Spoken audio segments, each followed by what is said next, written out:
Do you have a dog who's really fussy about the type of treats that you give them?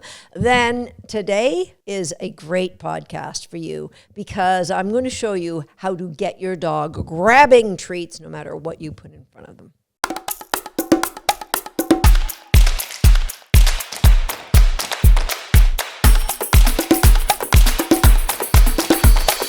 Hi, I'm Susan Garrett. Welcome to Shaped by Dog. And if you've been following along, this is the fourth episode in a series on how to get dogs to love to take training treats from you. Now, if you haven't watched or listened to the first 3 episodes, don't worry about it. Listen to today's, and then you can go back and listen to Shaped by Dog episode number 269, 271, and 272. Today's episode carries on from our last one, where I introduced you to the idea of using exciting games to jack up the value of food for your dogs. Last episode was about chase games. Today, we're actually going to amplify the chase by adding a wee bit of frustration to it in the form of restraining the dog. Now, don't worry if you don't have somebody to restrain your dog for you, because you're going to do it yourself. I recommend you play all of today's games with your dog on a harness. But if your dog has never worn a harness before, then you need to get them used to that first. You can condition them, and I know it's going to be tough because you're watching this because your dog doesn't like food. It's going to be tough because you have to use the highest value food there is. So we're just going to get your dog used to wearing a harness. You can use the Place Your Face game that I've shared on my YouTube channel. I'll put the link in the show notes. We just want to condition the dog to be okay with sticking their head through a hole, aka the harness. Now, your dog's probably worn a collar, so conditioning to a harness very likely won't be a big deal for your dog. But I put that up front because we don't want the dog fussying and being worried about a harness while we're trying to play a game that's supposed to give them drive and love for food. Get them comfortable with that harness first, and at least a couple of days of wearing it before we go to the games of Restraint. Now, we will eventually transition these games to grabbing a hold of the collar, but because that will put pressure on your dog's trachea, I recommend you have a great big wide collar, like a hound collar or one of the posh fancy collars that my dogs wear. They don't have to be fancy, I'm just kidding, but they really should be wide. All right, when should you be playing these games with your dogs? This is really important, because in order to hedge your bets, in order to make sure you're getting maximum effectiveness from these games, you want to play the games when it's more likely your dog is going to want to be engaged with you. So coming home from a long walk, maybe you've been out hiking with your dog, that's probably not the best time to play. They might be a little more tired. Likewise, right after you fed them a full meal, probably not the best time to play. So you might want to just journal the times of the day when your dog appears more frisky. Yes, I'm asking you to get the frisky meter out and measure when your dog is a little bit more of a kook. So I notice that with my dogs, maybe just before mealtime, or when somebody comes in, when I come home, if I've been away, after a bath, or when they just come out of swimming. Those are times when they're just a little bit more playful. And those are the ideal times to start to play one of these food games. So today's games are all about games of restraint. In our last episode, it was all about games of chase. I recommend that you play those games first, because what we're doing is we're adding a little bit of frustration to the dog. And ideally, we want them to know how to chase the food before we try to add the frustration to that element of chasing the food. But don't worry, these are all brand new games. Yes, I think I have 6 brand new games for you today. Game number 1, circle chases. Now, just like any training game, it's really, really important that you get your mechanics first. And so what we're going to do with this game, you are going to have your dog in a harness, and your hand closest to the dog will grab the harness, playfully pulling the puppy or the dog back a little bit. In your opposite hand, you're going to have a cookie, high value cookie, something that the dog wants. And what we're going to do is we're going to put it right in front of the dog's nose, kind of teasing them, then pull it away a few inches. We're going to have the cookie on an open palm, and you're going to keep saying, get it, get it, get it. Now you can hold the harness by your hand, or what I like to do is put the dog on a leash and pull the leash back, which allows me to get further away. We want to make sure that the leash is pulled back on a 45-degree angle. So your hand is going back over your dog's hips. If your hand goes up in the air, you're not creating tension back against the dog powering towards the food. You're creating tension up, or worst case scenario, you might even be creating tension towards the food. That's not what we want. The tension on your hand goes back towards your dog's hips, right? So that the dog is fighting against that tension. The key is the leash has got to be taut the whole time, right from the beginning. Because if it's loose on the harness and you say, get it, get it, get it, and the dog starts to chase, then when that leash becomes tight, the dog's going to get jerked back. And that might be enough for them to say, this is a stupid game. I don't want to play your stupid game.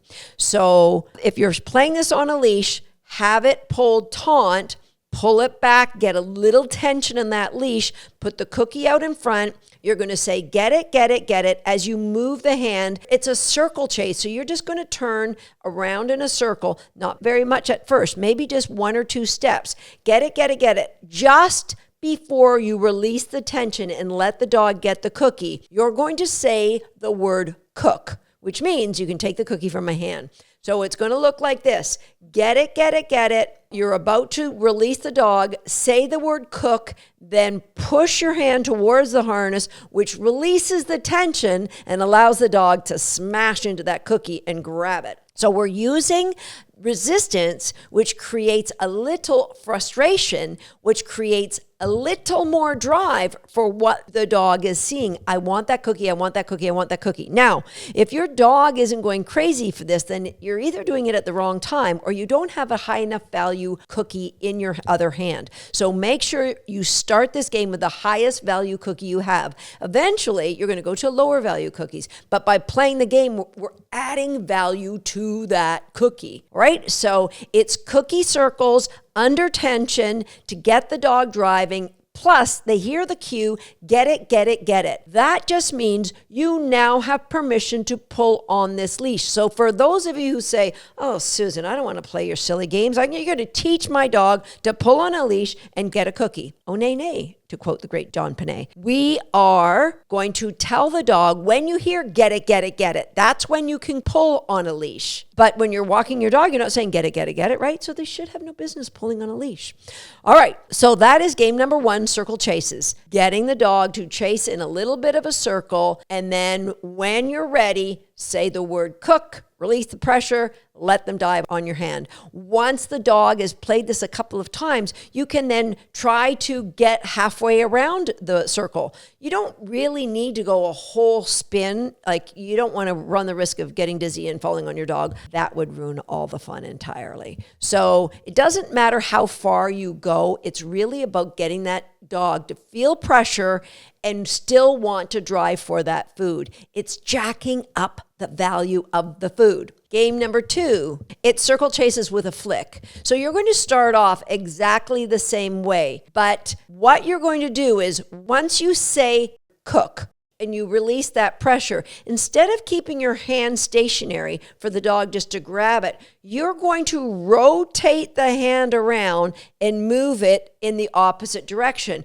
So the dog's path ends up looking like an S. So they're starting at the lower end of the S, but when you tell them they can get the cookie, you flick your hand. It's kind of like a backward C, I guess. It's not like an S at all. So they're kind of going opposite to the direction they just went. It's just a flick of your wrist, and the dog can go from chasing around your body in a clockwise direction to a flick of your wrist. Now they're chasing around your body in a counterclockwise direction. Circle chases with a flick. Now, with circle chases and with circle chases with the flick, super important that you play these games with both hands. These games are going to come in really handy for you. Maybe you want to just get your dog's attention when you're walking down the street because there's a black lab walking down the street and they just love black labs and they always want to play with every black lab they see.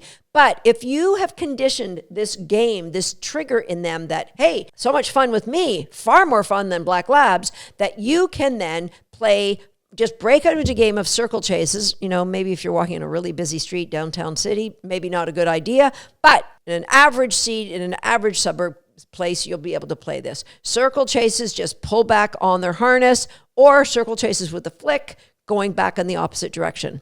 Fun, fun, fun. But make sure you do it with both hands. I know it's going to be icky and awkward for you, and you better practice your mechanics without the dog first to get it fluid so that there is no reason for the dog to be able to chase that cookie on the hand. Now, you might say, Susan, this sounds like luring. I thought you didn't like luring. It isn't luring because we're not trying to create a behavior. We're trying to jack the value of food. What jacks the value is creating a tension, a resistance to getting the value. That increases the value for the dog.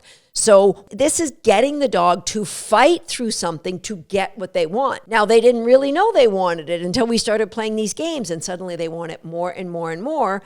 Before you know it, you have a way to train your dog, because what used to be just to your dog is now, oh my gosh, this used to be an average cookie, but now it's just amazing because of all the games my mom plays with these cookies. Restraint game number 3, restraint to the moving bowl. You will need a helper for this one. So you know what? You haven't seen your sister, your mom, your neighbor for a long time. Just invite them over for a coffee and say, I really need your help to help training my dog. So could you please, just come over. It'll only take a few minutes. Be nice to catch up and have somebody to help you train your dog. So the way this works is you're going to need a dinner dish. I'll just use the dish I feed my dog out of. We're going to play this with a training treat, but don't be afraid to do this exact game with your dog's meal at mealtime. Maybe even half the meal, get them gobbling up half the meal, and then you could play it one more round, get them gobbling up the second part of their meal. But first, we're going to play it just with a high value training treat. So we're going to start at one end of the room, and it's a straight line restraint. So you're holding the leash, or you can do it just with the harness.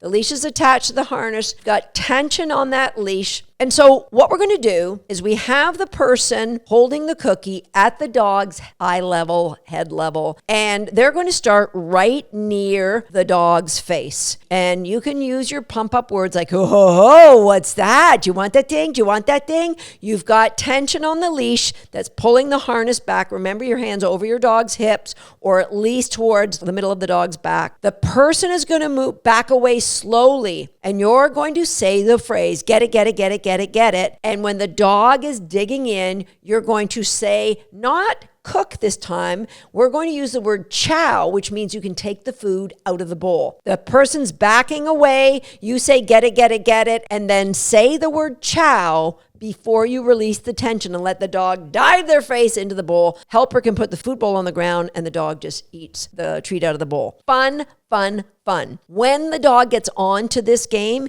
you can have that person back away faster. Or, if you're afraid of having somebody back and fall, they can hold it and face away from the dog, hold it at the dog's eye level and move away from the dog. But it's your job to say, get it, get it, get it. Say the word chow, release the tension, let that dog fly into the bowl. When the dog gets better, increase the distance, they're flying further. All right, so that is restraint to the moving bowl. Next game, restraint to the stationary bowl. You don't need a helper with this, but please do the moving bowl first. It creates a lot more excitement for the bowl. With a stationary bowl, we're going to do the exact same thing, but the bowl can be like in a corner so it's not going to move. You're going to pull the dog away, put tension on that leash or harness, get it, get it, get it, chow, release, boom, they fly their face into the bowl and they grab the cookie.